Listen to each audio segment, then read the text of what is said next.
এখন কিন্তু বাঁকুড়া জেলার মধ্যে রয়েছে এরকম একটা সুন্দর ড্যাম। এই ড্যামের লোকেশন জানতে হলে অবশ্যই ভিডিওটা প্রথম থেকে লাস্ট অবধি দেখতে হবে।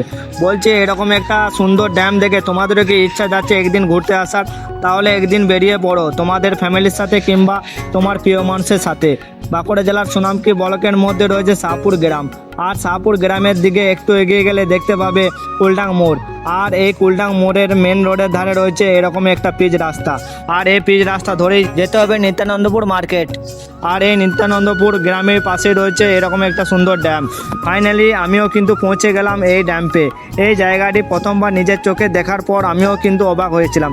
বিশ্বাস করো, এই প্রাকৃতিক পরিবেশে একবার এলে তোমাদেরও কিন্তু এখান থেকে বাড়ি ফিরতে মন যাবে না, কারণ এখানকার মনোরম পরিবেশ ও সুন্দর জলধারা কিন্তু শহরের মানুষের উপভোগ করার সুযোগ হয়ে ওঠে না। আর তার পাশেই রয়েছে সুন্দর একটা মহাদেবের মন্দির। মন্দিরটিতে গেলে কিন্তু তোমাদেরও মন জুড়িয়ে যাবে। দুর্গাপুর, পানাগড় ও বাঁকুড়া জেলার মানুষের কাছে এটি একটি পিকনিক স্পট, ও এখানে জানুয়ারি ও ডিসেম্বর মাসে প্রচুর মানুষের সমাগম ঘটে। জায়গাটি কিন্তু অনেকের কাছে অজানা। কারা কারা এই জায়গাটিতে গেছো অবশ্যই কমেন্ট করে জানিও। ভিডিওটি যদি একটুকুনো ভালো লেগে থাকে তাহলে তোমাদের বন্ধুদের সাথে শেয়ার করো, তাদেরকেও এই জায়গা যাওয়ার সুযোগ করে দাও। আর এরকম আরও আপডেট পেতে আমাকে ফলো করতে ভুলো না।